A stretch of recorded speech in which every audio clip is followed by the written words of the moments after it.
Satu contoh nasab. Nasabnya hebatan anjing, tampangnya hebatan anjing. Apa urusannya, Pak? Anjing kalau sekolah di sini itu bisa pinter diajarin berburu. Apa, Pak?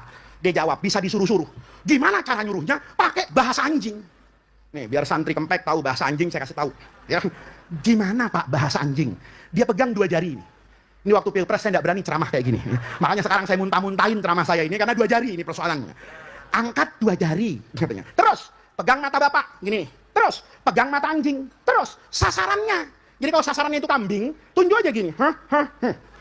Ini sayang, kalau santri Kempek mau jadi relawan anjing, ya, supaya saya meriwayatkan hadis Kamaruya, ya kan? Ini kan bagaimana dulu guru meriwayatkan, saya harus ini. Jadi kalau ada mau nih, tabarukan, ya, jadi anjing 1 menit aja. Maka nanti ini sanatnya mutasil ila sayhil anjingiyin, ya. Ini kan.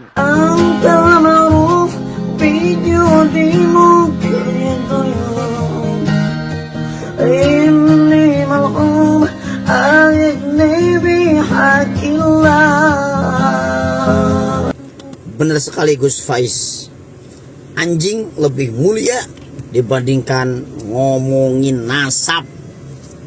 Bismillah, assalamualaikum warahmatullahi wabarakatuh. Bismillah, alhamdulillah, wassalatu wassalamu ala rasulillah, amma ba'd.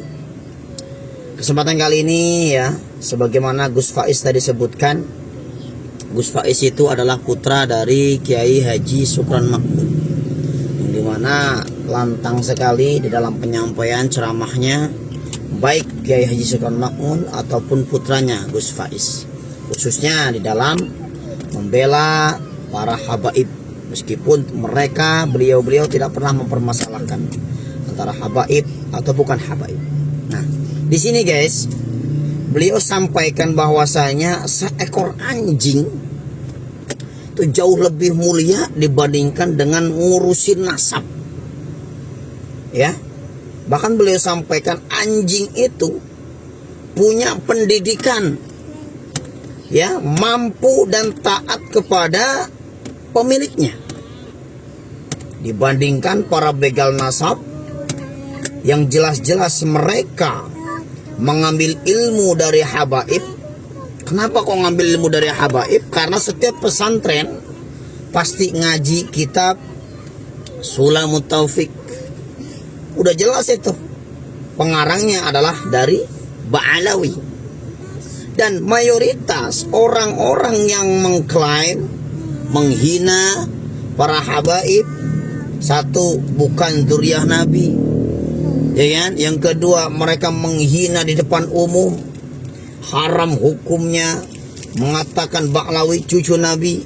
Nggak sampai di situ, ternyata mereka juga, ya, Kiai Muharrar khususnya, bahwasanya siapa yang berperang untuk membunuh, bayangin, membunuh habaib, itu adalah salah satu jihad yang akan mati syahid.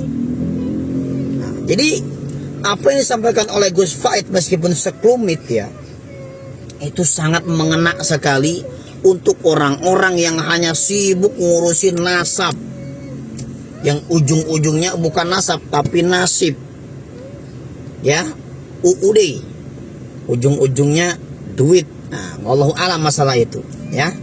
Tapi yang jelas, seekor anjing yang disampaikan oleh Gus Faiz tadi, yang dia sekolah, ada sekolah anjing, ya kan, punya suatu apa namanya ya, keunikan, ya, yang begitu luar biasa.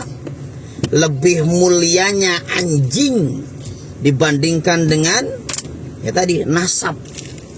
Meskipun beliau mengatakan ini tidak ada hubungannya dengan begal-begal nasab, tapi ini sangat mengena sekali bagi saya, ya, bahwasanya orang yang sibuk, orang yang setiap hari hanya ngurusin nasab, ya kan, kemudian menghina sana sini para habaib Ba'alawi, itu benar sekali, itu lebih hina dibandingkan anjing. Oleh sebab itu hadirin sekalian, kita harus paham bahwasanya kita harus lebih berhati-hati di dalam menggunakan mulut kita mengomentari orang lain, apalagi para habaib. Jadi berhati-hatilah dalam menjaga mulut, khususnya begal nasab ya.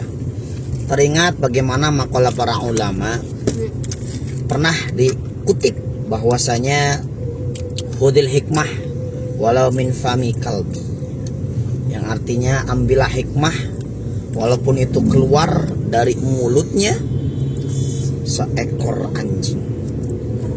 Artinya benar-benar mulia ya binatang walaupun dikatakan sebagai anjing, ya kan, dibandingkan dengan orang yang hanya bahas nasab mulu ya.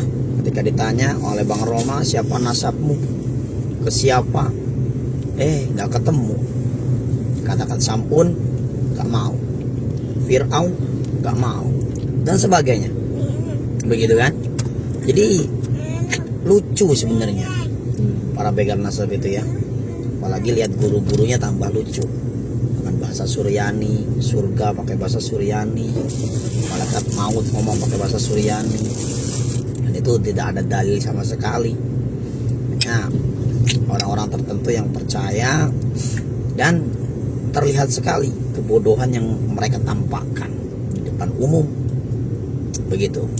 Bisa ngobrol sama malaikat, bisa ngusir malaikat, kemudian motornya hilang, marah-marah. Nah, jadi kan unik. Nah, jadi kembali bahwasanya ambillah hikmah walaupun itu keluar dari seekor anjing, dan itu dikisahkan oleh Gus Faiz tadi, bagaimana anjing bisa nurut, bisa membantu, bagaimana pekerjaan orang, bahkan sekolahnya saja untuk masuknya itu 25 juta sekolah anjing, lebih berharga dibandingkan hanya ngomongin nasab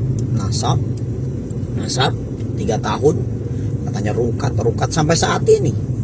Malah dari geng mereka yang nampak sangat rungkatnya, artinya rungkat sendiri ya, karena ya, umat pasti melihat bagaimana cara komunikasi ya mereka dalam penyampaian yang hanya mengedepankan kebencian.